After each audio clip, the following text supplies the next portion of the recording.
Hello दोस्तों, कैसे आप सब। तो हम लोग जो है बिहार स्पेशल पढ़ रहे हैं। बिहार स्पेशल में ऑलरेडी जो है 20 क्लास हो चुका है। अगर वीडियो नहीं देखे हैं तो जाके क्या करिएगा कि प्लेलिस्ट से क्या कर सकते हैं, पूरा वीडियो आप देख सकते हैं। प्लेलिस्ट इसका बिहार स्पेशल न्यू क्लासेस नाम के ये बना हुआ है, ये बात आपको ध्यान में रखना है। साथ ही साथ इसका अगर पीडीएफ आपको चाहिए तो क्या करिएगा कि टेलीग्राम डिस्क्रिप्शन में दिया हुआ होगा टेलीग्राम का लिंक, वहां से जाकर आप ज्वाइन कर लीजिएगा और वहां से सारा पीडीएफ डाउनलोड कर लीजिएगा। ठीक है, तो चलिए आज का क्लास हम लोग शुरू करते हैं। वीडियो अच्छा लगेगा तो लाइक करिएगा, कमेंट करके, शेयर करके, सब्सक्राइब करके बेल आइकन को दबा दीजिएगा ताकि आपके पास नोटिफिकेशन टाइम टू टाइम पहुंचता रहे। ठीक है, तो चलिए हम लोग देख लेते हैं। सबसे पहले देख लेते हैं कि बिहार के भूगोल में आखिर का सिलेबस क्या है। एक बार फिर से हम लोग देख लेते हैं। तो क्या है कि बिहार का भौतिक विभाजन पढ़ना होता है, बिहार की जलवायु पढ़ना होता है, बिहार में कृषि जलवायु क्षेत्र पढ़ना होता है, साथ ही साथ बिहार का अपवाह तंत्र जिसको नदी सिस्टम या रिवर तंत्र बोलते हैं वो हम लोग को देखना होता है। ठीक है, बिहार की नदी घाटी परियोजना है वो देख लिए थे कल हम लोग, और जलप्रपात। इतना तक टॉपिक हम लोग क्या कर चुके हैं, तो कवर कर चुके हैं। बिहार की मिट्टी ये थोड़ा बड़ा है, इसको हम लोग आज पूरा कर लेंगे। और साथ ही साथ वन्य एवं वन्य जीव, बिहार के वन्य जीव अभ्यारण्य, ये सब छोटा छोटा टॉपिक है। अब वन स्थिति रिपोर्ट अभी जो न्यू आया हुआ है आपका 2021 वाला आया हुआ है। हम लोग जानते हैं कि हर 2 साल पे क्या होता है कि वन स्थिति रिपोर्ट जारी होता है भारत का, तो वो है जो अभी जो है 2021 का आया हुआ है। तो अभी हम लोग 2021 वाला देखेंगे, और जब एग्जाम देने जाइएगा तो जो भी न्यू रहेगा ना वो देखकर जाना है। ठीक है, बिहार में आपदा प्रबंधन, जैसे कि यहाँ पर भूकंप आता है, बाढ़ आता है, तो उसके लिए गवर्नमेंट क्या क्या परियोजना चला रखा है वो हम लोग को देखना है।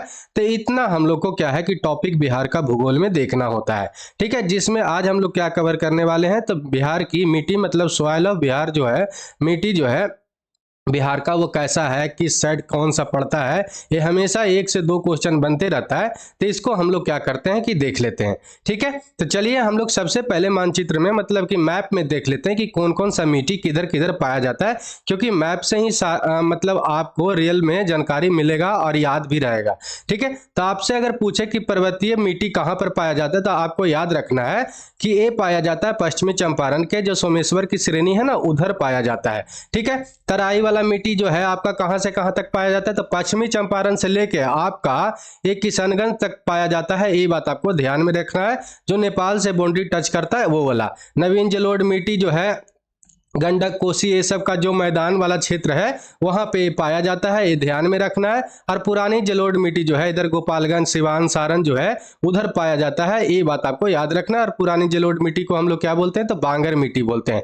जलोढ़ मिट्टी पूछ ले कि किसको बोलते हैं, तो जो नदी द्वारा बहाकर मिट्टी लाया जाता है उसी को हम लोग क्या बोलते हैं, तो जलोढ़ मिट्टी बोलते हैं, ये बात आपको ध्यान में रखना है। और नवीन जलोढ़ मिट्टी को क्या बोलते हैं, तो खादर मिट्टी बोलते हैं, ये भी आपको ध्यान में रखना है।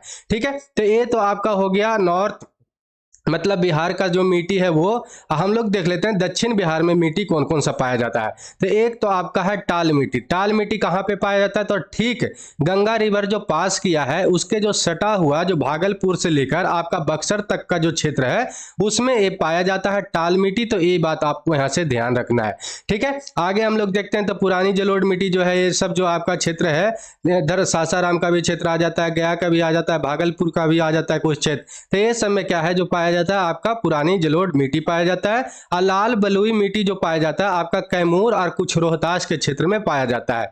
लाल मिट्टी किधर पाया जाता है, लाल पीली मिट्टी जो है किधर पाया जाता है, तो आपको याद रखना है इधर बांका वाला क्षेत्र में, मुंगेर वाला क्षेत्र में, जो आपका पठार से दक्षिणी पठार से जुड़ा हुआ सटा हुआ है आपका झारखंड वाले क्षेत्र से, उधर पाया जाता है। ये बात आपको यहां से ध्यान में रखना है, नालंदा जिला ये सब में। ठीक है, चलिए तो हम लोग क्या करते हैं कि बारी बारी से सबके बारे में जानकारी ले लेते हैं, ठीक, ताकि हम लोग का एक भी क्वेश्चन ना छूटे। चलिए तो सबसे पहले हम लोग देखते हैं कि आखिर में मिट्टी कहते किसको है। तो मिट्टी जो अगर मान लीजिए कि आपका ये पृथ्वी है, तो पृथ्वी अगर मान लेते हैं कि सेब है, एप्पल है, तो उसका जो ऊपर का जो छिलका होता है ना, वही समझिए कि आपका क्या होता है कि सॉइल होता है, मिट्टी होता है। बस इतना ही ये पतला होता है अर्थ पे, इतना आप ध्यान रख सकते हैं। ठीक है, मिट्टी जो होता है पृथ्वी का सबसे ऊपरी सतह पर फैला होता है, मोटे, मध्यम और बारीक जो है कण होता है, और एक कार्बनिक और अकार्बनिक मिश्रित कणों को हम उसको क्या बोलते हैं, हम लोग क्या बोलते हैं, तो मृदा या मिट्टी कहते हैं। ये बात आपको ध्यान में रखना है, ठीक है। मृदा का जो निर्माण होता है कैसे होता है, तो हम लोग जानते हैं कि चट्टान को टूटने फूटने से मृदा का निर्माण होता है, और इसमें भौतिक परिवर्तन भी होता है, रासायनिक परिवर्तन होता है, जिसके कारण से क्या होता है कि चट्टान धीरे धीरे टूटता है और हजारों साल में क्या होता है कि सॉइल का निर्माण होता है, ठीक है। सॉइल के निर्माण करने में कौन कौन सा अगर भूमिका पूछ ले कि कौन कौन सा भूमिका होता है, कौन कौन सा भूमिका निभाता है सॉइल के निर्माण करने में, तो आपको याद रखना कि स्थलाकृति वहां पे कैसा है, वर्षा कैसा हो रहा है, आर्द्रता मतलब कि वहां पे ह्यूमस कितना है, ये आपको वहां पर आपका जानकारी होना चाहिए, तापमान कैसा है, प्राकृतिक वनस्पति, ये सब क्या करता है कि मिट्टी के निर्माण में क्या करता है, भूमिका निभाता है। तो इतना आपको ध्यान में रखना है, ठीक है। चलिए आगे हम लोग कुछ इसमें देख लेते हैं जो आपका वस्तुनिष्ठ प्रश्न बनता है। तो मृदा का अध्ययन जो कहते हैं, किसको कहते हैं, तो मृदा का अध्ययन को हम लोग क्या कहते हैं, तो पेडोलॉजी या मृदा विज्ञान कहते हैं। ये बात आपको ध्यान में रखना है। विश्व मृदा दिवस कब मनाया जाता है, तो आपको याद रखना है 5 दिसंबर को मनाया जाता है, हाल ही में मनाया गया था, ये भी आपको याद रखना है। बिहार एक क्या है कि मैदानी राज्य है, यहाँ पर करीब करीब 96% जो है आपका मैदानी राज्य है, जिसमें क्या है कि 90% जो क्षेत्र है ना किस मिट्टी से बना हुआ है, तो जलोढ़ मृदा से बना हुआ है, जो नदी द्वारा बहाकर मिट्टी लाया जाता है उसके द्वारा ये बना हुआ है बिहार राज्य। तो ये बात आपको ध्यान में रखना है। बिहार के जो मिट्टी जो है किस भाग में बांटा हुआ है, तो 2 भागों में बांटा हुआ है, एक तो आपका उत्तरी बिहार के भाग में और दूसरा जो है दक्षिणी बिहार के भाग में। आप मैप में देख सकते हैं, ये जो है गंगा रिवर है, और गंगा रिवर का जो ऊपर वाला क्षेत्र है ना उसको हम लोग उत्तरी बिहार बोलते हैं, और नीचे वाला क्षेत्र को क्या बोलते हैं, तो दक्षिणी बिहार बोलते हैं। तो ऊपर वाले को उत्तरी बिहार की मिट्टी बोल दिए और नीचे वालों को क्या बोल दिए, तो दक्षिणी बिहार की मिट्टी बोल दिए। तो इतना आपको क्या करना है कि याद रखना है, ठीक है। चलिए तो हम लोग देख लेते हैं कि उत्तरी बिहार के मतलब कौन सी मिट्टी या दक्षिणी बिहार की मिट्टी कौन से है। तो अभी हम लोग मैप पर भी देखे थे, तो मैप पर ही इसको देखने में ज़्यादा फायदा है। तो ऊपर में देखिएगा कि तराई वाला मिट्टी पाया जाता है, पर्वतीय मिट्टी पाया जाता है, पुरानी जलोढ़ मिट्टी पाया जाता है, नवीन जलोढ़ मिट्टी पाया जाता है। ये जो है आपका किस साइड पाया जाता है, तो उत्तरी बिहार का मिट्टी है। दक्षिणी बिहार में देखें तो टाल मिट्टी है, लाल बलुई मिट्टी है, पुरानी जलोढ़ मिट्टी है और लाल पीली मिट्टी है। इतना जो है किस क्षेत्र में है, तो आपका दक्षिणी बिहार की मिट्टी है। इतना आपको क्या करना है कि याद रखना है, ठीक है। चलिए आगे हम लोग देख लेते हैं बारी बारी से कि उत्तरी बिहार की मिट्टी का क्या विशेषता है, उसमें कौन सा फसल होता है, ये सब हम लोग देख लेते हैं। तो उत्तर बिहार की जो मिट्टी है उसका निर्माण जो हुआ है कैसे हुआ है, तो हिमालय से जो भी नदी निकल कर आया है, जैसे गंगा आया है, गंडक है, बूढ़ी गंडक है, कोसी है, महानंदा है, उसकी सहायक नदियों ने क्या किया है कि लगातार मिट्टी लाकर बिछाया है, सॉइल लगातार लाकर हजारों सालों तक बिछाया है, जिससे क्या हुआ है कि उत्तरी बिहार के मैदान का निर्माण हुआ है। ये बात आपको ध्यान में रखना है, जिसको हम लोग क्या बांटे हैं, तो 4 वर्गों में बांटे हैं। किसको, तो उत्तरी बिहार की मिट्टी को। इतना आपको ध्यान में रखना है जो अभी हम लोग देखे थे, ठीक है। चलिए आगे हम लोग देख लेते हैं बारी बारी से जो ये मिट्टी है ना आपका पर्वतीय मिट्टी, तराई मिट्टी, पुरानी जलोढ़ मिट्टी, नई जलोढ़ मिट्टी, ये सब के बारे में विशेषता देख लेते हैं और कौन कौन सा क्षेत्र में भी पाया जाता है वो भी हम लोग देख लेते हैं बारी बारी से। तो सबसे पहले हम लोग देखते हैं पर्वतीय मिट्टी। तो पर्वतीय मिट्टी जो है पश्चिमी चंपारण के उत्तर पश्चिम भाग में सुमेश्वर की श्रेणी में पाया जाता है, और ये जो सुमेश्वर का श्रेणी है ना बिहार का सबसे ऊंची चोटी है, 874 मीटर इसका क्या है कि ऊंचाई है समुद्र तल से, और ये बिहार का सबसे ऊंची चोटी है। कौन, तो सुमेश्वर की श्रेणी, उधर ही क्या है कि पर्वतीय मिट्टी पाया जाता है। आप मैप पे देख सकते हैं, ठीक है, इस क्षेत्र में पाया जाता है। चलिए आगे हम लोग देखते हैं, तो इसमें क्या है कि इस क्षेत्र में क्या है कि बहुत ज़्यादा वर्षा होने के कारण इस मृदा में क्या है कि हमेशा नमी जो है बना रहता है, और इसी कारण से ये क्या होता है कि बहुत ज़्यादा उपजाऊ होता है। और ये जो मृदा है मुख्य रूप से किसके लिए है, कौन से फसल के लिए फायदेमंद होता है, तो धान और गन्ने के खेती के लिए बहुत ज़्यादा अनुकूल होता है। आपको ये याद रखना है कौन सा मिट्टी, तो पर्वतीय मिट्टी, जो किस क्षेत्र में पाया जाता है, तो चंपारण के उत्तर पश्चिम के क्षेत्र में पाया जाता है, सुमेश्वर श्रेणी में, ठीक है। ये बात आपको ध्यान में रखना है, ठीक है। आगे हम लोग देख लेते हैं तराई का मिट्टी। इस जो मिट्टी का जो विस्तार है आपका जो है पश्चिमी चंपारण से लेकर किशनगंज तक फैला हुआ है, और ये करीब करीब 5 से 7 किलोमीटर क्या है कि चौड़ी पट्टी में है। आप देख सकते हैं ये जो आपका पूरा वाला जो क्षेत्र है ना, कहां से कहां तक है, किशनगंज से लेकर आपका पश्चिमी चंपारण तक जो क्षेत्र है ये पाया जाता है, उसको हम लोग क्या बोलते हैं, तो तराई का मिट्टी बोलते हैं। ये भी पूछ लेता है कभी कभी कि जो नेपाल से जो बाउंड्री टच करता है वो कितना जिला है जो बाउंड्री टच टच करता है बिहार का, तो आपको याद रखना है, एक तो पश्चिमी चंपारण करता है, पूर्वी चंपारण करता है, सीतामढ़ी करता है, मधुबनी करता है, सुपौल करता है, अररिया करता है और किशनगंज करता है। 7 जो है आपका क्या करता है कि जिला जो है नेपाल से बाउंड्री टच करता है। यही 7 जिला में क्या है कि आपका तराई का मिट्टी भी पाया जाता है। 5 से 7 किलोमीटर क्या है कि ये चौड़ी पट्टी है।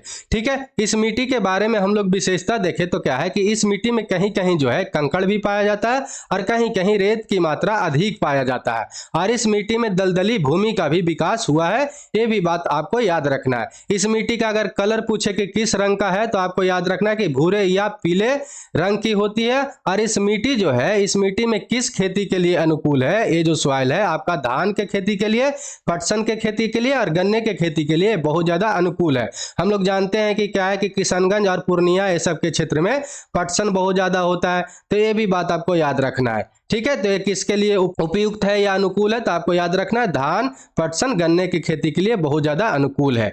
कौन सा मिट्टी, तो तराई का मिट्टी। चलिए आगे हम लोग देख लेते हैं पुरानी जलोढ़ मिट्टी, जिसको हम लोग बांगर मिट्टी भी बोलते हैं। तो इस मिट्टी का जो विकास हुआ है उन क्षेत्रों में हुआ है जहां पर क्या है कि निरंतर बाढ़ नहीं आता है। प्रति साल जहां पे बाढ़ नहीं आता ना, वहीं पर ये क्या है कि इस मिट्टी का निर्माण होता है। जहां पे प्रति साल बाढ़ आएगा वहां तो हम लोग जानते हैं कि नई जलोढ़ मिट्टी का निर्माण हो जाएगा। तो जहां पे प्रति साल बाढ़ नहीं आता लेकिन पहले बाढ़ आया होगा, उसी मिट्टी को हम लोग क्या बोलते हैं, तो पुरानी जलोढ़ मिट्टी या बांगर मिट्टी बोलते हैं। और ये जो होता है नई जलोढ़ मिट्टी से थोड़ा कम उपजाऊ होता है, ये भी बात आपको याद रखना है। इस मिट्टी का अगर विस्तार देखें तो मुख्यतः किधर है, तो आपको याद रखना है घाघरा गंडक के जो दोआब है और बूढ़ी गंडक के जो दोआब है उसके पश्चिम भाग में है, ये बात आपको याद रखना है। आपका जो गोपालगंज है, सिवान है, सारण क्षेत्र में तो पाया जाता ही है, साथ ही साथ क्या है कि पूर्णिया, सहरसा, दरभंगा, मुजफ्फरपुर के भी कुछ क्षेत्रों में क्या है कि पुरानी जलोढ़ मिट्टी पाया जाता है, ये बात आपको याद रखना है उत्तरी बिहार में।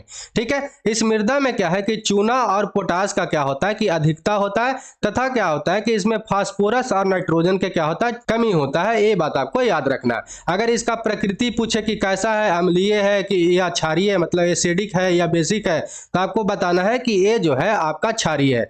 आखिर में क्षारीय और अम्लीय क्या होता है, किसको एसिडिक बोलते हैं, किसको क्षारीय बोलते हैं, तो आपका एक स्केल होता है 14 पॉइंट तक वहां पे लिखा होता है 0 से। ठीक है, 7 पॉइंट पर जो होता है न्यूट्रल होता है, और 7 पॉइंट से जो प्लस तरफ जाता है, मतलब 8, 9, 10 के तरफ जाता है, उसको क्षारीय बोलते हैं। और 7 पॉइंट से अगर जो नीचे आता है, मतलब कि 6, 5, 4, 3, 2, 1 आता है, उधर हम लोग क्या बोलते हैं, तो अम्लीय बोलते हैं। इतना आपको याद रखना है। ठीक है, तो ये कौन सी मिट्टी है, कैसा प्रकृति में है, तो आपको याद रखना है कि क्षारीय है। इसमें मुख्य फसल कौन कौन सा होता है, तो धान होता है, गेहूं होता है, मक्का होता है, तंबाकू, गन्ना आदि ये सब फसल क्या होता है कि उगाया जाता है। ये बात आपको याद रखना है। इस क्षेत्र में मुख्य रूप से उत्तरी बिहार में पाया जाता है। ठीक है, गोपालगंज, सारण, सिवान का जो क्षेत्र है वो वाला में, और साथ ही साथ आपका पूर्णिया, दरभंगा, ये सहरसा, मुजफ्फरपुर वाले क्षेत्र में भी पाया जाता है आपका पुरानी जलोढ़ मिट्टी। तो इतना आपको याद रखना है पुरानी जलोढ़ मिट्टी से, जो उत्तरी बिहार वाला है। ठीक है, आगे हम लोग देखते हैं नवीन जलोढ़ मिट्टी, जिसको हम लोग क्या नाम से जानते हैं, तो खादर मिट्टी के नाम से जानते हैं।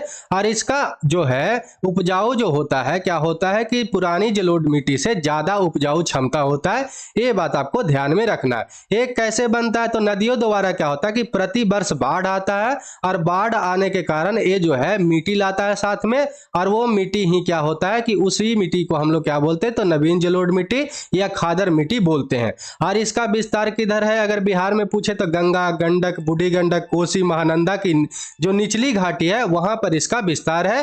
ये आप मैप में देख सकते हैं। इधर जो है क्या है कि नवीन जलोढ़ मिट्टी का क्या है कि पूरा विस्तार है, ये ध्यान में रखना है आपको। ठीक है, आगे हम लोग देखते हैं तो क्या है कि इस मिट्टी में जो है, अगर इस मिट्टी का आपसे पूछे कि किस कलर का होता है, तो गहरा भूरा कलर का होता है। इसमें जो है बालू और चीका, जिसको क्ले बोलते हैं, उसकी प्रधानता होता है। क्योंकि ये नवीन जलोढ़ मिट्टी है तो उसके साथ साथ क्या आएगा, थोड़ा थोड़ा महीन महीन बालू भी आएगा और क्ले भी आएगा। और इसमें क्या होता है कि नाइट्रोजन की क्या होता है कि कमी होता है। ठीक है, यह मिट्टी जो होता है अत्यधिक उर्वरक होता है। अत्यधिक उर्वरक क्यों होता है कि हम लोग जानते हैं कि अगर कोई नवीन जलोढ़ मिट्टी आएगा, नवीन मिट्टी आएगा, न्यू मिट्टी आएगा, तो उसमें क्या होगा कि बहुत सारा, जैसे कि मछली मरा हुआ होगा, जानवर मरा हुआ होगा, बहुत वनस्पति का पेड़ मतलब पत्ता है उसमें सड़ा गला होगा, तो उस कारण से क्या है कि ये बहुत ज्यादा क्या होता है, उपजाऊ होता है, उर्वरक होता है। और जिसमें पर्याप्त अगर सिंचाई दें तो क्या हो जाएगा, उसमें धान, गेहूं, जूट, मक्का ये सब क्या होगा कि अच्छा पैदावार होगा। ये बात आपको ध्यान में रखना है इतना, ठीक है। तो इतना हम लोग को याद रखना है। नवीन जलोढ़ मिट्टी जो उत्तरी बिहार में पाया जाता है, ये बात आपको याद रखना है इतना, ठीक है, इस वाले क्षेत्र में। चलिए आगे हम लोग देखते हैं दक्षिणी बिहार के मिट्टी के बारे में। दक्षिणी बिहार के मिट्टी के बारे में जैसे अभी हम लोग देखे हैं उत्तरी बिहार के मिट्टी का बारी बारी से, उसी तरीका से हम लोग देख लेते हैं। तो दक्षिणी बिहार का जो मिट्टी है उसका विस्तार अगर पूछे तो किधर है, तो गंगा नदी से लेकर आपका जो झारखंड वाला जो क्षेत्र है, छोटा नागपुर के पठार, वहां तक इसका क्या है कि विस्तार है। इतना आपको याद रखना है। आप अगर मैप में देखें तो ये आपका गंगा रिवर है, और गंगा रिवर के जितना भी जो नीचे वाला क्षेत्र है ना, उसकी को हम लोग क्या बोलते हैं, तो दक्षिणी बिहार का मिट्टी बोलते हैं। इतना आपको याद रखना है। मिट्टी की संरचना के आधार पर क्या है कि दक्षिणी बिहार के मिट्टी को भी कितने भागों में बांटे, तो 4 भागों में बांटे। कगारी मिट्टी, टाल मिट्टी, पुरानी जलोढ़ मिट्टी, जिसको केवाल मिट्टी भी बोलते हैं, लाल पीली बल पत्थर मिट्टी, ठीक है। ये बात आपको याद रखना है इतना। चलिए ये जो वाला आपका मिट्टी है तो देखिएगा, जो गंगा नदी से सटा हुआ वाला भाग है उसको हम लोग क्या बोलते हैं, तो टाल मिट्टी बोलते हैं, ठीक है। और ये आपका कैमूर और रोहतास वाला क्षेत्र में जो पाया जाता है, आपका कौन सा मिट्टी पाया जाता है, तो लाल बलुई मिट्टी पाया जाता है। और पुरानी जलोढ़ मिट्टी जो होता है गया वाला क्षेत्र में, रोहतास वाला क्षेत्र में, बक्सर वाला क्षेत्र में, भागलपुर वाला क्षेत्र में, ये सब क्षेत्र में जो पाया जाता है आपका कौन सा पाया जाता है, तो पुरानी जलोढ़ मिट्टी पाया जाता है, जिसको केवाल मिट्टी भी बोलते हैं, ठीक है। और इधर जो है आपका छोटा नागपुर पठार से जो सटा हुआ क्षेत्र है उसमें कौन सा पाया जाता है, तो लाल पीली मिट्टी, जिसको बलपत्थर मिट्टी भी कहते हैं। ये भी आपको याद रखना है, ठीक है। चलिए तो हम लोग बारी बारी से देख लेते हैं। तो सबसे पहले देखते हैं टाल मिट्टी के बारे में। टाल मिट्टी जो है इसका अगर क्षेत्र पूछे तो आपको सबसे पहले याद रखना कि ये जो इसका निर्माण कैसे हुआ है, तो ये हमेशा क्या होता है कि जल में डूबा होता है। ज्यादा टाइम क्या होता है कि ये जल में प्लावित रहता है। और टाल मिट्टी का जो विस्तार है ना, गंगा नदी के दक्षिणी तट पर बक्सर से लेकर आपका भागलपुर तक 8 से 10 किलोमीटर चौड़ी पट्टी में है। ये बात आपको याद रखना है। यहाँ से लेकर आपका बक्सर से लेकर ये भागलपुर तक क्या है कि ये 8 से 10 किलोमीटर जो है चौड़ी पट्टी में विस्तार है, ठीक है। और ये जो होता है ज्यादा टाइम क्या होता है, पानी में डूबा रहता है। ये भी आपको याद रखना है, ठीक है।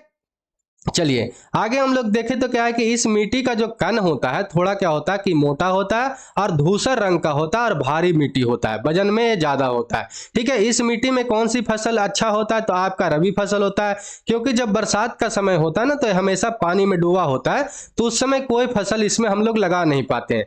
तब उसके बाद जब पानी सूखता है तो इसमें कौन सा फसल हम लोग लगाते हैं, तो रबी फसल, मतलब कि गेहूं लगाते हैं, दलहन लगाते हैं। और दलहन के ये बहुत बड़ा उपजाऊ क्षेत्र है और दलहन के लिए बहुत ज्यादा प्रसिद्ध भी है। ये भी बात आपको याद रखना है। जो बाढ़ का टाल है ना, ये दलहन के लिए भी बहुत ज्यादा उपजाऊ होता है, हम लोग जानते हैं। तो ठीक है, इतना आपको क्या याद रखना है, टाल मिट्टी से। सबसे पहले तो आपको याद रखना है किधर पाया जाता है, तो जो गंगा रिवर से है सटा हुआ क्षेत्र जो दक्षिण में है उसी को हम लोग टाल मिट्टी बोलते हैं। इतना सबसे पहले याद रखना। अरे मिट्टी किसके लिए उपजाऊ है, तो दलहन के लिए सबसे ज्यादा फायदेमंद होता है बिहार में, ठीक है। आगे हम लोग देखते हैं कगारी मिट्टी। कगारी मिट्टी जो है गंगा नदी के दक्षिण तट पर जो सोन, फल्गु, पुनपुन, किऊल ये सब जो नदी है उसके किनारों पर क्या है कि इसका विस्तार है और इसकी उर्वरक शक्ति क्या है कि कुछ कमजोर होता है।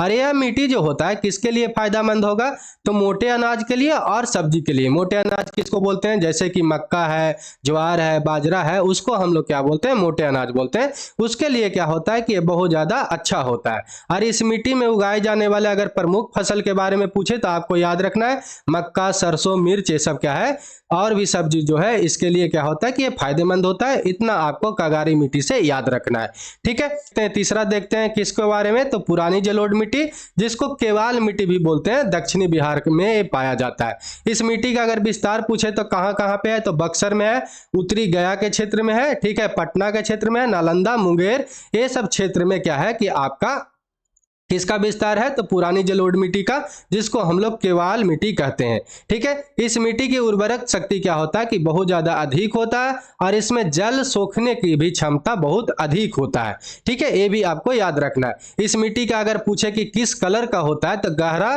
भूरा कलर का होता है, थोड़ा पीला कलर का होता है, ये भी आपको याद रखना है। एवं इस मिट्टी में क्या है कि उगाई जाने वाला, अगर पूछे कि कौन कौन सा फसल है, प्रमुख फसल है, तो आपको याद रखना है कि मक्का है, धान है, बाजरा है, आलू है, अरहर है, गेहूं है आदि। क्योंकि ये जो मिट्टी होता है बहुत उपजाऊ होने के कारण इसमें अधिकतर से अधिकतर, ज्यादा से ज्यादा सारा फसल क्या होता है कि हो ही जाता है। ये भी आपको याद रखना है। अगर मैप में देखें तो इस क्षेत्र में पाया जाता है, बक्सर के क्षेत्र में, उत्तरी गया के क्षेत्र में, भागलपुर के क्षेत्र में, मुंगेर के क्षेत्र में, ये सब के क्षेत्र में पाया जाता है पुरानी जलोढ़ मिट्टी। तो इतना आपको याद रखना है इसके बारे में। ठीक है, आगे हम लोग देख लेते हैं लाल पीली मिट्टी, जिसको हम लोग कौन सा मिट्टी बोलते हैं? तो बल पत्थर मिट्टी भी बोलते हैं। इसके बारे में अगर पूछे कि ये किधर पाया जाता है तो आपको याद रखना है कि पश्चिम में जो कैमूर के श्रेणी के निकट से, वहां से लेकर आपका पूर्व में राजमहल की उच्च भूमि है, वहां तक 8 से 15 किलोमीटर चौड़ी पट्टी में इसका विस्तार है। आप मैप में देख सकते हैं इसका। ये जो वाला जो क्षेत्र है ना आपका कहां पर है? तो आपका लाल पीली मिट्टी का विस्तार है। इतना आपको ध्यान में रखना है। ठीक है, अगर इस मिट्टी के क्षेत्र पूछे कि किधर किधर पाया जाता है तो आपको जमुई में पाया जाता है, मुंगेर के खड़गपुर पहाड़ी का जो क्षेत्र है वहां पाया जाता है, बांका वाला क्षेत्र में पाया जाता है, नवादा वाला औरंगाबाद के पहाड़ी के क्षेत्र में क्या होता है कि पाया जाता है। इतना आपको ध्यान में रखना है। इस मिट्टी के बारे में अगर जाने, विशेषता इसका जाने, तो इस मिट्टी में क्या है कि रेत और कंकड़ के क्या होता है कि थोड़ा बहुलता होता है, जिसके कारण से इसकी जो उर्वरक शक्ति होता है बहुत कम होता है। ठीक है, इस मिट्टी में जल संग्रहण क्षमता भी कम होगा। अगर ज्यादा होता तो क्या होता है कि ये मिट्टी उपजाऊ होता। जिस मिट्टी में जल संग्रहण क्षमता क्या होता है कि जल सोखने की क्षमता अगर कम हो तो उसमें क्या होगा कि आपका वो कम उपजाऊ होगा। जिस मिट्टी में क्या है कि उपजाऊ ज्यादा है तो आप समझ लीजिएगा कि उसमें जल सोखने की क्षमता ज्यादा होगा। ठीक है, इतना आपको ध्यान में रखना है। लौह की प्रधानता होने के कारण, आयरन की प्रधानता होने के कारण ये कैसा कलर का दिखता है? तो आपको लाल कलर का दिखता है। और इसकी अगर प्रकृति पूछे कैसा है नेचर में, तो ये अम्लीय है। ठीक है, आपका 7 पॉइंट से नीचे वाला अगर होगा तो क्या होगा कि अम्लीय होगा, जो अभी बता रहे थे। ठीक है, इस मिट्टी में कौन कौन सा फसल उपजाया जा सकता है? तो आपको याद रखना है कि मोटा अनाज होगा, क्योंकि ये जो है मिट्टी थोड़ा कम उपजाऊ होता है। तो इसमें कौन सा हो सकता है? तो मक्का हो सकता है, ज्वार हो सकता है, बाजरा हो सकता है, अरहर हो सकता है। मोटे अनाज उपजाने के लिए क्या होता है कि अच्छा होता है। इतना बात आपको ध्यान में रखना है। ठीक है, आगे हम लोग देख लेते हैं जो है लाल बलुई मिट्टी। लाल बलुई मिट्टी का जो विस्तार किधर है? तो आपका कैमूर एवं रोहतास के क्षेत्र में है। ये बात आपको ध्यान में रखना है। इस वाले क्षेत्र में क्या है? तो आपका लाल बलुई मिट्टी का विस्तार है। ठीक है, आगे हम लोग इसमें देखें तो क्या है कि इस मिट्टी में क्या है कि बालू और लेटेराइट मिट्टी के भी अंश पाए जाते हैं। अगर आपसे पूछ ले कि इस मिट्टी के में कौन कौन सा फसल जो है मुख्य रूप से उपजाया जाता है, तो आपको बताना है कि ज्वार, बाजरा, मक्का जैसे मोटे अनाज क्या है कि उपजाए जाते हैं। मोटे अनाज ही क्यों उपजाए जाएंगे? क्योंकि इसमें बालू और लेटेराइट मिट्टी है। थोड़ा ये क्या होता है कि कम उपजाऊ होता है, पानी सोखने की क्षमता कम होता है, जिसके कारण से ये सब क्या होता है कि आपका मोटा अनाज उपजाया जाता है। क्योंकि इसको कम पानी भी चाहिए और थोड़ा कम उर्वरक खेत भी रहेगा, तो इसमें हो जाता है ये सब। ठीक है, तो चलिए आज के लिए इतना ही। हम लोग जो इतना भी था क्या कि सॉइल के बारे में वो हम लोग देख लिए हैं बिहार का। अगर इससे क्वेश्चन अब बनेगा तो आपका क्वेश्चन नहीं छूटना चाहिए, कोई भी ऑब्जेक्टिव। ठीक है, इसका पीडीएफ हम क्या करेंगे, डिस्क्रिप्शन में जो भी लिंक दिया हुआ होता है, जो लिंक दिया होता है टेलीग्राम में, उस पर डाल दिया जाएगा, तो वहां से आप डाउनलोड कर लीजिएगा। ठीक, तो आज के लिए इतना ही। जो भी अभी टॉपिक बचा हुआ है और भी, वो क्या होगा कि 2 से 3 क्लास में खत्म हो जाएगा। ठीक, तो चलिए आज के लिए इतना ही। वीडियो अच्छा लगा हो तो लाइक करिएगा, सब्सक्राइब करके, कमेंट करके, शेयर करके क्या करिएगा, बेल आइकन को दबा दीजिएगा। जय हिंद, जय भारत।